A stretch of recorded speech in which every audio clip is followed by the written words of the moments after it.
تصرف غبي مش قادر اوصفه غير بكده. مش عايز ادخل في النوايا واقول ان الناس بتقول ان رابطة مش عارف ايه بتكره الجمهور الفلاني فحبت تحرمه من الماتش الفلاني. انتوا بتحرموا الاهلي من جمهوره. انت ما بتحرمش حد. انت ما احنا مش في الفصل وانت بتكسر القلم لزميلك. ده النادي الاهلي اللي انت وانا وكلنا كل الاهلاويه بنقول اعظم نادي في الكون.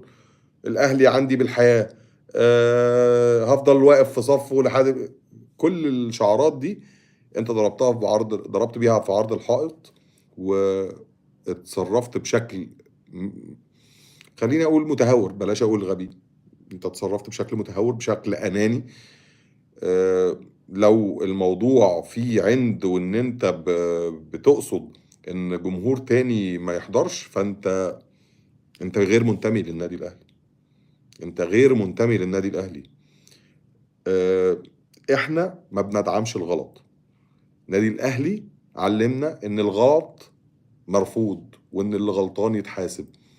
للاسف جمهور النادي الاهلي اللي حضر مباراة حرس الحدود وغلط حطنا كلنا في موقف لا نحسد عليه. لا احنا هندعم الغلط ولا احنا شايفين ان احنا نستحق من جمهور النادي الاهلي انه يحطنا في الموقف ده